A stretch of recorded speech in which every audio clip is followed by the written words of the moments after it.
I How want you to take a look at holy shinders, bro. How Greed destroyed SpongeBob Squarepants, bro. You know what I'm I saying? want you to take a look at this clip from an Hold old on. SpongeBob episode. Seems cool, totally normal, right? But now take a look at this clip from a more recent SpongeBob episode.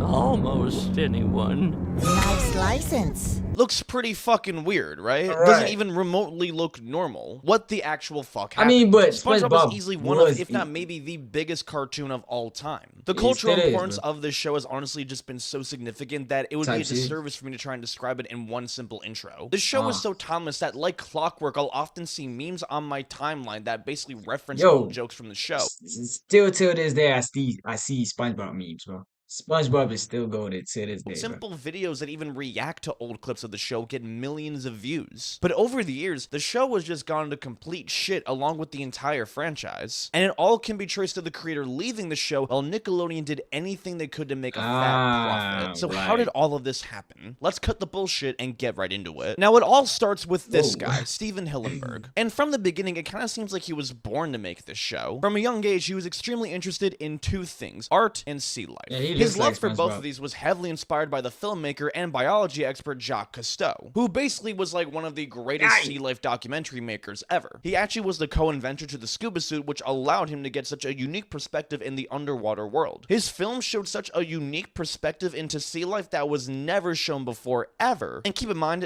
95% of the underwater world is undiscovered, so this was That's a very a big lot. deal. As a That's a kid, lot, Steven gang. would actually explore tide pools and bring back objects from these pools that definitely should not have been brought back and definitely died. And his love for art was heavily inspired by his love for drawing. In class, he would get praised by his teachers for making drawings of soldiers What making the out instead of fuck? fighting each other. And keep in mind, this is during the Vietnam War, so everyone just wanted to end the violence. Nah, His love for bro. art was further inspired when he went to an animation film festival in Los Angeles. And it was there he was blown away by the film The Killing of the Egg. This movie was so goddamn weird, but that's why he loved it. After snorkeling for the very first time at Legacy. 15 years old, Steven decided he was going to dedicate his life to studying marine biology. The switch clicked and I decided I wanted to be a marine biologist, but I also liked being an artist. At the time, his teachers encouraged him to go more in the direction of art because they felt like he should be drawing fish. But Steven felt like that was pretty weird, as he actually would rather focus his art on drawing more weird, obscure objects. He preferred to keep the marine biology interest and his art interest separate. After high school, he would actually work as a fry cook at a seafood fast food spot, and I think you see where the inspiration for this would land. Right, It was right, at right. college that Steven majored in marine biology and minored in art. Originally, he wanted to get a master's in art, but he felt like that wasn't really going to be a stable job. So after college, he became a teacher. When you major in marine biology, the main job you Teaching can get what, is bro? really teaching marine biology. Originally, Oh, Steven liked shit. this job because it was the job he wanted. Or at least that's the job he thought he wanted at the time. It was while teaching at this university that Steven was actually approached by an educational director who asked him if he was able to make a comic book for his students. This comic book was going to be about the animal life of tide pools. Originally, Steven thought this was a great idea because it would be a great way to engage his students. And while Steven didn't know it yet, this was going to be the groundwork for the So hit they TV created show. Now, when Steven first drafted the comic, he had a very rough drawing of the character. Originally, the name was Sponge the Bob, and it was definitely a Sponge the very Bob. raw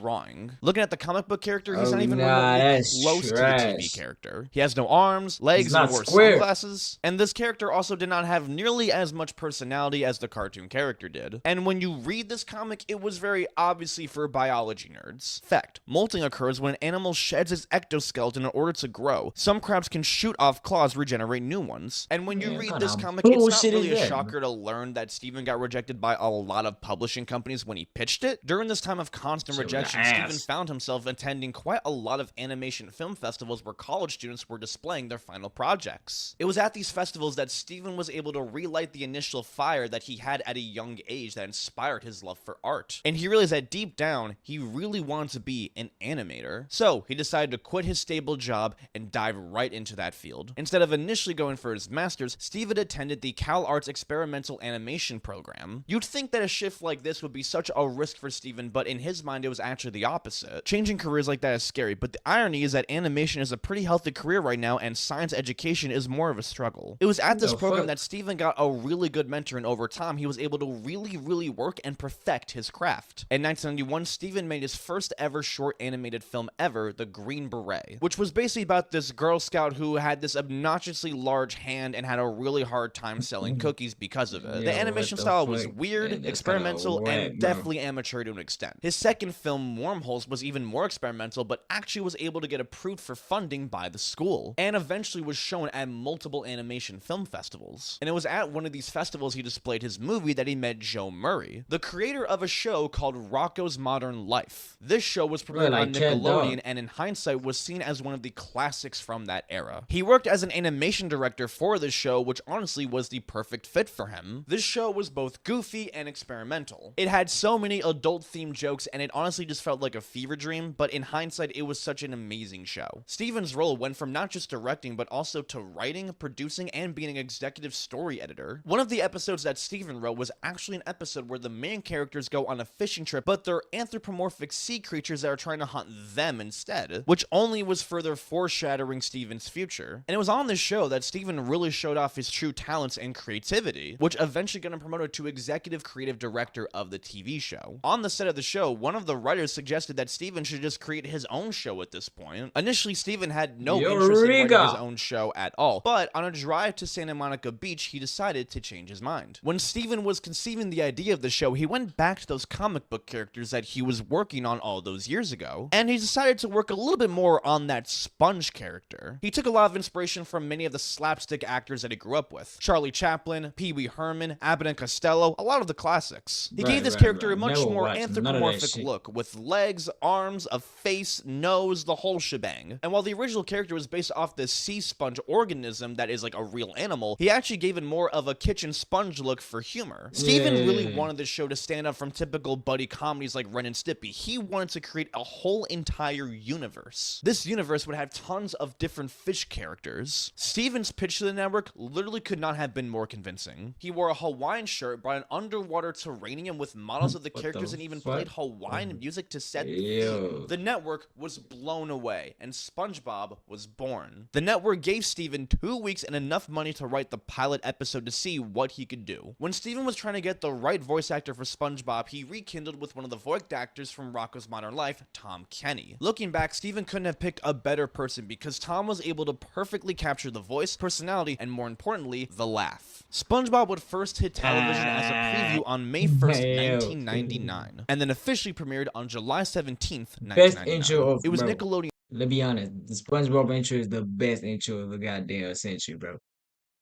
Its first ever original Saturday morning cartoon, and it couldn't have been a better success. It crushed the ratings within the very first month. It already overtook Pokemon as the highest rated Saturday morning cartoon. The critics raved it. One person described SpongeBob as the anti-Bart Simpson, temperamentally and physically. His head is as squared off and neat as Bart's is unruly, and he has a personality to match. Conscientious, optimistic, and blind to the faults in the world and those around him. Another person described the show as clever without being temperamental to young viewers and goofy without boring the grown-up to tears. Yo, the old SpongeBob had fucking humor that's like, man, for the grown-ups, man. It was not for kids, bro.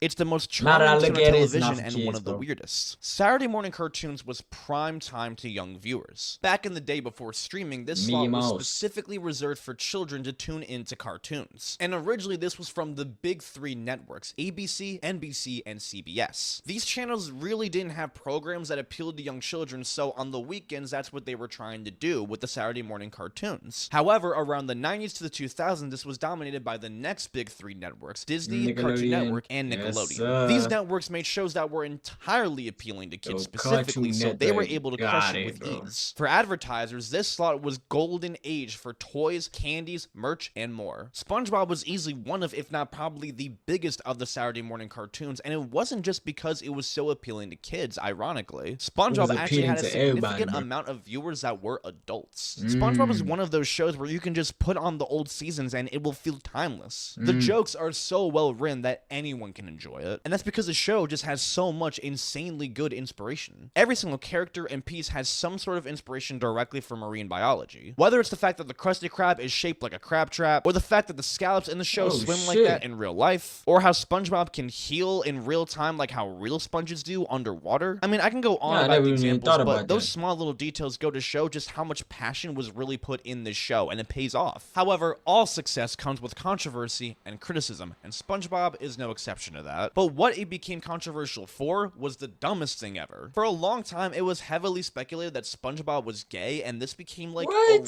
really big deal. This all started in 2002 when the Wall Street Journal pointed out that SpongeBob had quite a lot of gay viewers, so by logic, I guess that meant SpongeBob was gay or something. This controversy got a lot worse after SpongeBob characters were on the set for the Sister Sledge show We Are Family. This was meant to promote diversity and inclusivity, but evangelicals were furious as they felt like this was some sort of gay propaganda. We see the video as insidious means by which the organization is manipulating and potentially brainwashing kids. I genuinely cannot make this shit up. Yes, this was a real thing. Steven literally had to respond himself to confirm that SpongeBob was not gay. I still don't know where they got that from, but regardless of this, the first 3 episodes of SpongeBob were considered the golden age. These were the episodes that had all the timeless jokes, gags, and endless references. Band Geeks, Chocolate with Nuts, Pizza Delivery, these were all of the best episodes. And we can't forget the amazing songs, which I would play here, but copyright. And with the success of the show, Nickelodeon had to capitalize as much as possible. Action figures, plush toys, pajamas, video games, joke books, pens, hats, Beanie Babies, storybooks, song albums. There was even a manga series at one point. Honestly, with the right partnership, there's a good chance they would have made a SpongeBob vibrator. There is nothing that these guys wouldn't have put SpongeBob's face on it if it meant they could make money off of it. And it's estimated that they made around $16 billion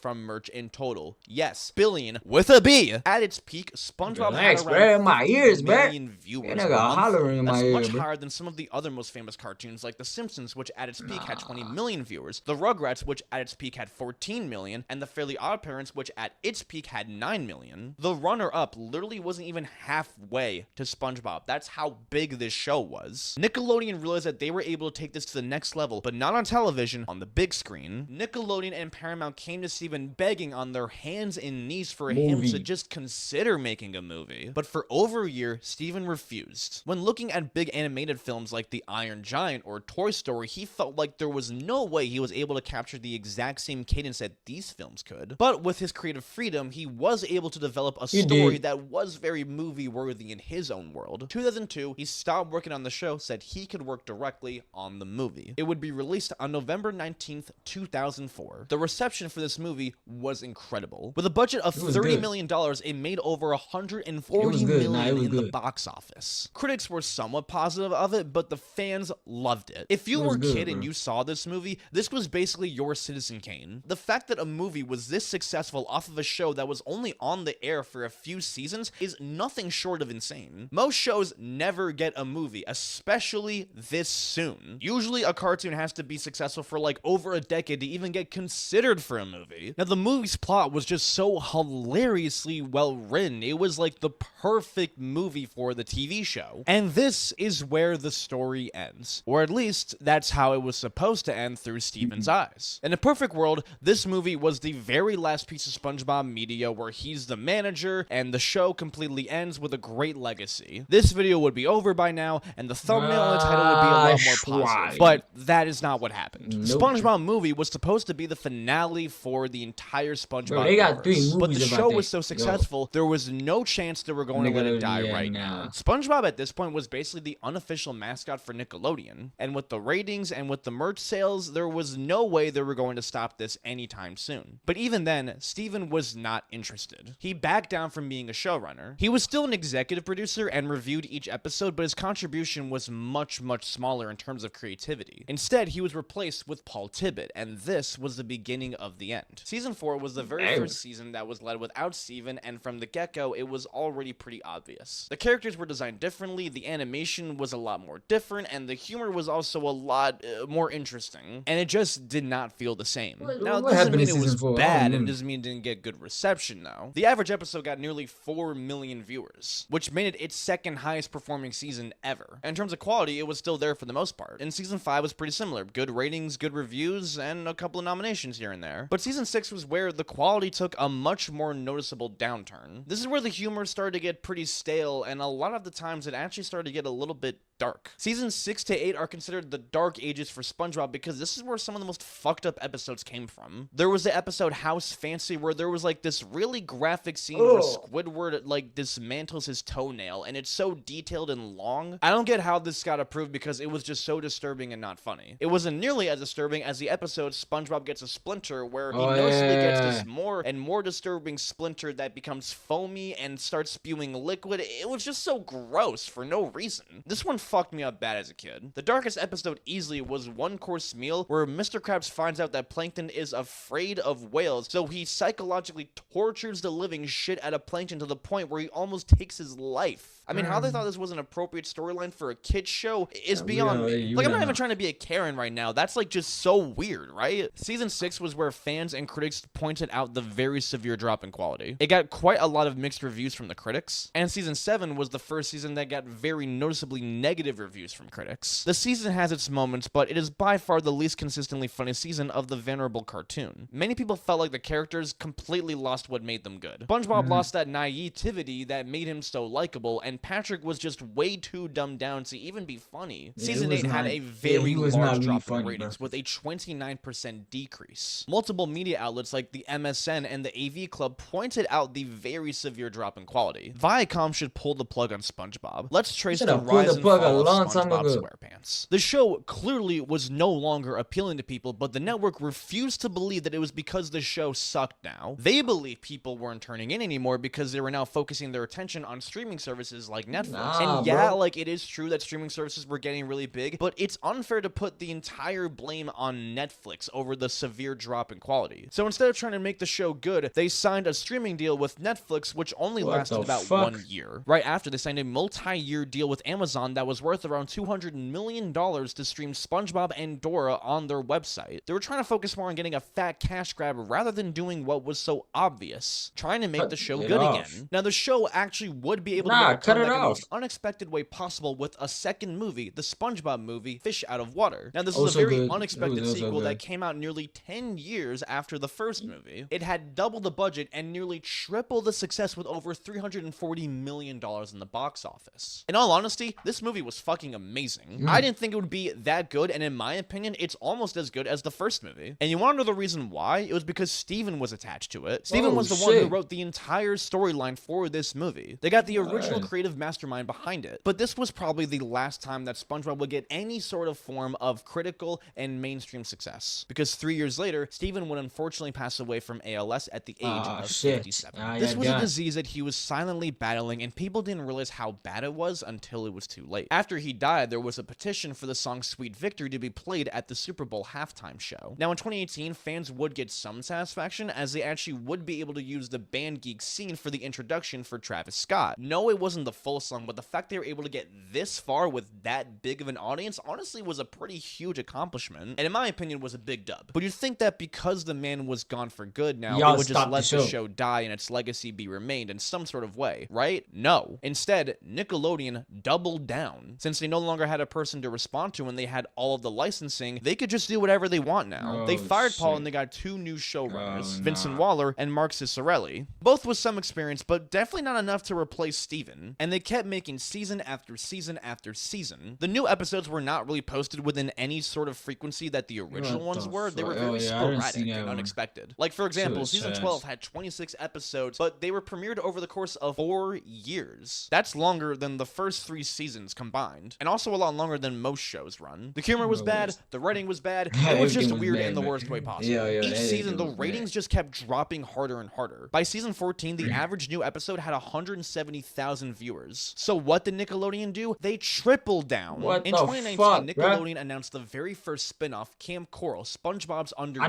I don't even want to watch that, bro. I don't even want to ruin myself, bro. That shit looks trash. I can see it's trash. Even the Patrick show. prequel series Oh with the younger versions shit. of a character and telling their stories at this summer camp. This show was such a slap in the face not only to the fans, but to Steven. Steven has gone on record multiple times to say how he had no intention or desire to make any spin-offs of any kind. Nothing shows out the disrespect harder than when you read this exact sentence and, you know, one of these days they're going to want to make SpongeBob babies, that's when I'm out of here. This show quite literally is exactly what he just said he did not want. It's like they specifically made this show to piss him off. The animation is hideous and the plot just doesn't make any sense. Trash. And the purpose of the show was to be an exclusive streaming show for the Paramount Plus service. And with the streaming game, one of the main ways to bring in subscribers is by having exclusive new TV shows. But this was just a horrible attempt at that. nobody To make signed things up for worse, that they shit. dropped off yet another awful spin-off series, Bro, The Patrick that Star shit, Show, bro. which basically was like this late night show starring Patrick Star and his family. This series is also exactly what Steven did not want for his TV show at all. Because this show also fucking sucked. This Booty, show got tons of bruh. backlash, not just from the fans, but even Yo, from Paul Tippett, who felt like this was booty, such a bro. disgrace. The Yo, current booty, showrunner, bro. Vincent Waller, had the audacity to try and claim that Steven not only knew about this show, but would have been proud about it. Steve was Oh, aware it was fuck. being developed. Sadly, he did not get to see it completed. I think it would have made him smile, which I know for a fact is total Nah. bullshit. In no way this crap would have made him smile in Nah, any nah, nah. way. So what did Nickelodeon do Nah, to all this bro, backlash? They they- quadrupled down. Nah, bro, Now yeah, instead yo. they started to make Yo, they never give up, bro. They just like, yo, bro, we not gonna give up. We gonna wait till this motherfucker blow up. And then we gonna say, yo, we did it. a ton of crappy spin-off movies too. In 2020, they released the movie SpongeBob on the Run, I a didn't movie where see that SpongeBob one. goes to trying to find Gary after he goes missing. This movie was trying so hard to recreate the episode Gary Come Home, which is a real tearjerker for SpongeBob fans, and it was one of the very few episodes post-Steven that was really good. Granted, this movie's success was extremely limited because of the COVID-19 pandemic, because it was supposed to be released in theaters but had to be released on streaming. It also had this really crappy rap song called Krabby Step that was just painful to listen to. This movie was a complete financial failure as it only brought in $4.8 million with a $60 million budget. Yeah, I but didn't they watch still that kept on one. making more and more movies with their luck getting worse and worse. In 2024, they dropped the movie Saving Yeah, I Bikini didn't watch Bottom, that a one. Sandy Cheeks movie. This was a Netflix exclusive film, but the entire movie was leaked 8 months before it released on Twitter. Just straight up. And if that wasn't bad enough, the movie was just completely shat on. The next year, they dropped Plankton the movie, and you wanna know what happened with that? The exact same Leak. thing. The entire movie leaked on Twitter literally La a Liga. year before it released. So that ruined any possible success it could have had, even though it wasn't really going to have that much. Now, as of right now, this video is being made. They're going to release the next SpongeBob movie, The Search for Spongebob Squarepants. It hasn't released yet, but I have a very strong La feeling that it is Liga. not going to do very well. This is obviously a cash grab by any means, and when the video fails, come back to this video to see just how right I was. When we look at why SpongeBob fell so hard, it really can only be traced to one thing: the absence Nickelodeon. of Steven. Oh. Steven wasn't just the center and the creative mind behind the show, he was the inspiration and the life of the show. And the reason why the show was so pure and authentic was because of just how extremely inspired it was based off of Steven's own experiences and interests. Steven created the show when he was 38, and when you really look at it, this show was 38 years in the making. Not just in terms of production, but experience. That was 38 years of Steven learning marine biology, learning to be an artist, and getting fry cook experience, and even being a band geek. Those experiences is what gave the inspiration for the show, and now that the inspiration was gone, there really isn't anything that can replace it. SpongeBob is not coming back. The magic it once had is over. We can always rewatch the good old episodes. We don't have to constantly try and make new Yeah, ones. bro. Yo, Nickelodeon or big corporations gotta understand this shit, bro. Like, we don't, bro. Like, if the show is done, it's done, bro. Even regular show, bro. They done seen like the space shit was trash, bro. It was trash. They ended it horribly, but at least it's done. Like, we don't gotta see nothing about regular show. That's why it's such a great show, bro. Like, bro, watch how, bro. Like, y'all niggas gotta chill, bro. Make sure y'all subscribe, man. Road to a hundo. You feel me?